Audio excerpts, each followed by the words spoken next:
हाय दोस्तों, welcome to my channel. मैं आपको ये बात बताना चाहता हूँ कि कोई नहीं है टक्कर में, कहाँ पड़े हो चक्कर में। जिस व्यक्ति की हम बात कर रहे हैं उसके बारे में मैंने ये आपको बताया है। हर आदमी अलग अलग तरीके से किसी किसी को पसंद होता है और किसी को नापसंद। हर व्यक्ति विशेष में कुछ खूबियाँ होती हैं और कुछ खूबियाँ नहीं होती हैं। ये डिपेंड करता है कि आप उस व्यक्ति विशेष को कैसे लेते हैं। मैं हमेशा एक बात कहता हूँ कि सेल्स पर्सन को अपनी आंख और कान खुले रहने चाहिए। वो क्यों खुले रखने चाहिए? क्योंकि आपको कहाँ पे क्या सीखने को मिल रहा है ये बात बहुत महत्व रखती है। आप किससे क्या सीख रहे हो ये वाली बात बहुत महत्व रखती है। एक ऐसे आदमी की बात करूँगा मैं आज आपसे जो विश्व में विख्यात है, जिससे कि कंट्रीज़ की बात कर रहा हूँ, वो लोहा मानती हैं उसका। वो आज की डेट में वर्ल्ड फेमस आदमी है। अगर हम बात करें फोर्ब्स की या और किसी लिस्ट की, तो वो आज 2025 में सबसे ज़्यादा शक्तिशाली व्यक्तियों में उसकी नंबर 1 पे रैंकिंग है। क्या आप जानना चाहते हैं वो व्यक्ति कौन है? जी हाँ, मैं ज़रूर बताऊंगा आपको, लेकिन पहले ज़रूर ये वाली बात कहना चाहूँगा कि जब मैं उस आदमी का नाम लूँ तो कुछ लोग ज़रूर बहुत ज़्यादा खुश होंगे और कुछ लोग ज़रूर नाराज़ भी होंगे उस व्यक्ति विशेष से। लेकिन मैं ऐसा मानता हूँ कि प्रति व्यक्ति में खूबियाँ और कमियाँ जरूर होती हैं, लेकिन मैं ऐसा मानता हूँ कि इस आदमी से, इनसे हमें खूबियाँ जितनी हैं उनको सब रस ले लेना चाहिए। उनकी खूबियों को हमें प्राप्त कर लेना चाहिए, उनकी सीख को हमें समझ लेना चाहिए। इनके कार्यकाल को अगर मैं देखता हूँ तो इतना ज़्यादा मैं खुद आश्चर्यचकित हो जाता हूँ कि इस व्यक्ति विशेष ने क्या कमाल कर दिया। आप जानना ही जरूर, आप उत्सुक हो रहे होंगे, इसलिए मैं बताता हूँ। लेकिन थोड़ा सा मैं ये बताता हूँ, आप शायद समझने का प्रयास कीजिएगा कि एक आदमी जो हर पूरे देश के 140 करोड़ 150 करोड़ लोगों से अपनी बात को मनवा लेता है, जो अपने आप को शक्तिशाली बनाने के लिए ऐसे ऐसे लोगों को, ऐसे ऐसे हीरो को, रत्न को अपने साथ संगठित कर लेता है, जिससे कि उसकी नैया हमेशा हमेशा के लिए पार हो जाती है। वो इतना सशक्त है कि उसको काम करने का तरीका आता है। वो इतना जबरदस्त सेल्समैन है, वो जानता है कि जो दिखता है वही बिकता है। वो ये जानता है किस तरीके से, कौन से काम को किस तरीके से कहां पर अंजाम देना है। वो ये जानता है कि मुझे किस तरीके से अपना विश्व में स्थान बनाना है, मुझे लोगों के दिल में कैसे जगह बनानी है और किस तरीके से मेरे को अपना एक विशेष नाम लगाना है, मुझे हिस्ट्री में कैसा नाम बनाना है, मुझे अपने आप को ब्रांड कैसे बनाना है। उस आदमी ने ये वाली बात साबित की है। वो कोई और नहीं दोस्तों, वो नरेंद्र दामोदर दास मोदी हैं।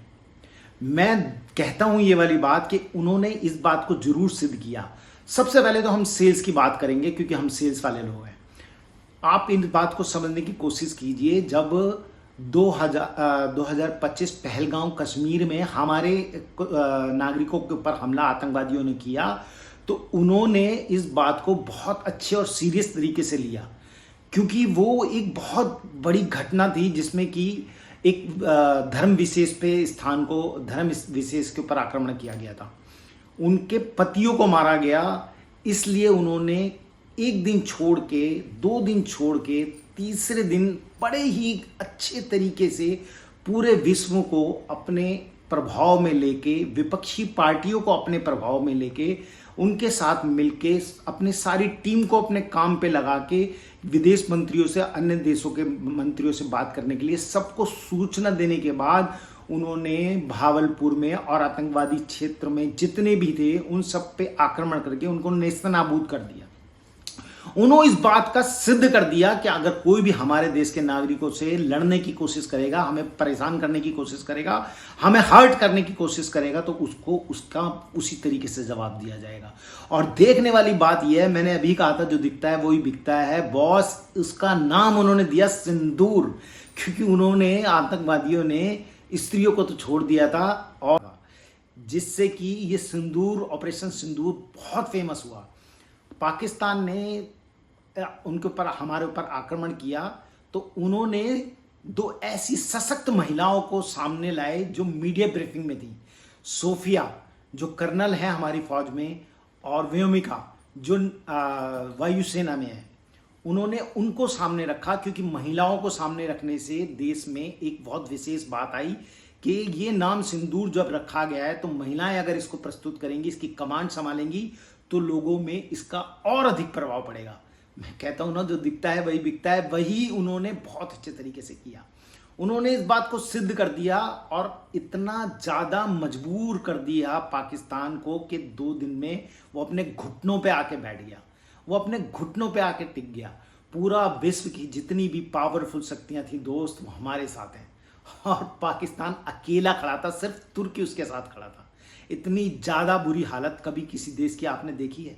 और इस देश की हालत को बुरी करने में पाकिस्तान की पूरी तरीके से मोदी जी ने अपनी जी जान लगा दी। उसको इस तरीके का बना दिया कि वो आज की डेट में दुनिया भर से भीख मांग मांग कर अपना जीवन यापन करता है। 250 रुपए किलो यार आटा जहां पर हो, वहां की जनता का क्या कर हाल होगा। वहां ना रोजगार है ना कुछ है। इसकी एक बहुत बड़ी भूमिका अदा करती है, वो है मोदी जी की।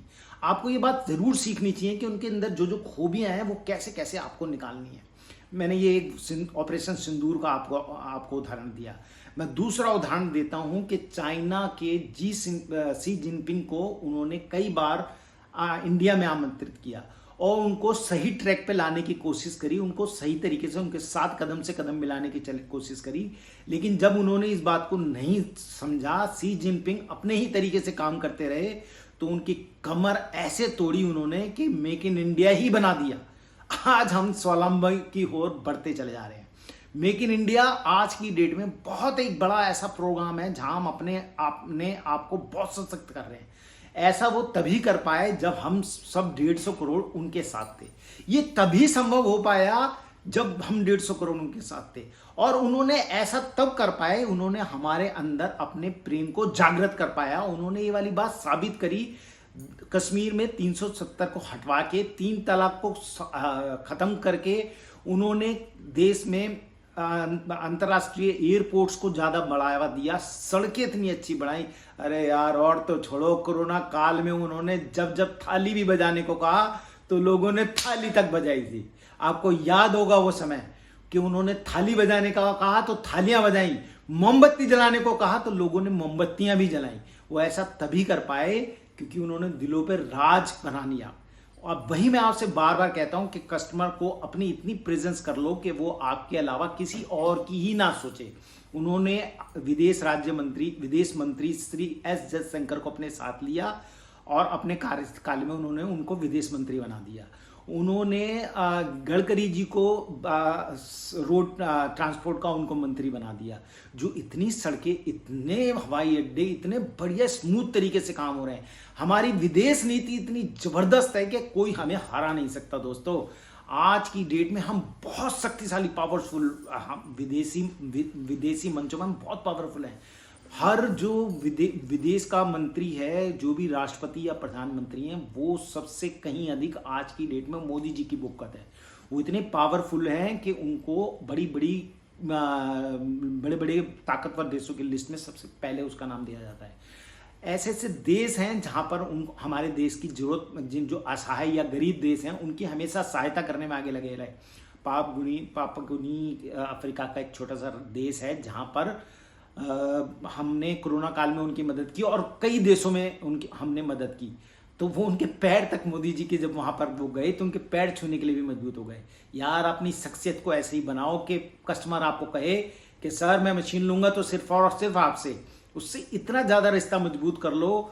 श्रीलंका के जो राष्ट्रपति हैं वो कहते हैं मैं अपनी जमीन को कभी भारत के विरुद्ध यूज नहीं होने दूंगा। ऐसा वो तभी कर पाए क्योंकि उन्होंने श्रीलंका से बहुत अच्छे संबंध बना लिए थे। आज की डेट में वो रसिया से, जब रसिया पे पूरे तरीके से प्रतिबंध लगा दिए थे पूरे विश्व ने, अमेरिका ने, यूरोपियन कंट्रीज ने, तो हमने रसिया से तेल लिया और वो भी रसिया से सबसे सस्ते दामों में। और देखने वाली बात यह है कि हमने इंडियन करेंसी में लिया। बॉस, इतना सस्ता तेल जब हम ले रहे थे तो पूरा विश्व परेशान हो गया था, पूरा विश्व भ्रमित हो गया था कि इंडिया क्यों नहीं हमारी बात सुन रहा है। उस समय पे उन्होंने ये साबित किया कि हम किसी के प्रभाव में नहीं, हम अपने तरीके से काम करते हैं। तभी तो वो इतना ज़्यादा शक्तिशाली बन पाए और रशिया के साथ हमारे इतने ज़्यादा मजबूत रिश्ते हो पाए। S-400 ऑपरेशन सिंदूर में जो उसने इतना बड़ा रोल अदा किया है वो रशिया का ही प्रोडक्ट है। बॉस, इतना राफेल से हमने कई बार, राफेल हमने फ्रांस से कई बार लिया, जिन जिन से हमने जो जो टेक्निक ली उसमें हम बढ़ते ही चले गए। इसीलिए पाकिस्तान 2 दिनों में हमारे आगे घुटने टेक के बैठ गया। मैं आपको मोदी जी की और बहुत सारी बातें बताना चाहता हूं, मैं बात करना चाहता हूं इस पे, और मैं ये कहना चाहता हूं आप इनसे सीखिए, जरूर सीखिए। हो सकता है आप इनको बहुत ज़्यादा पसंद करते हो और हो सकता है आप बहुत ज़्यादा नफरत करते हो, लेकिन मुझे लगता नहीं है कि नफरत करने वाले वो आदमी, नफरत की जाए उनसे, क्योंकि यार हर वो आदमी जिसने विश्व में अपना नाम बनाया है, जिसने अपनी हिस्ट्री में नाम लिखवा दिया है, जिसने अपने आप को ब्रांड बना लिया है, जिसको लोग खुद आगे बढ़ते हैं, जिससे बड़े बड़े देश के लोग मिलना चाहते हैं। जब ट्रंप का वहाँ पे अमेरिका में ट्रंप के लिए इलेक्शंस का टाइम आ रहा था, तो ट्रंप के लिए उन्होंने अपने देश के लोगों के साथ जाके कैंपिंग भी करी, जिससे कि जो हिंदुस्तानी वहाँ पर रह रहे हैं उन्होंने जिताने में ट्रंप को बहुत बड़ी भूमिका अदा की, जिससे ट्रंप उनके मुरीद हो गए। अपनी पूरी कंसिस्टेंसी को लागू करते हुए, वैल्यू को ऐड करते हुए बॉस वो जीत गए हैं।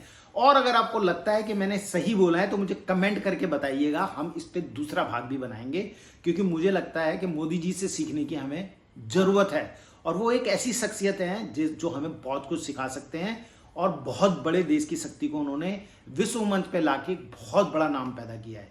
अगर आपको लगता है तो मुझे कमेंट कीजिएगा, हम जरूर इस पे दूसरा भाग बनाएंगे। Thank you very much.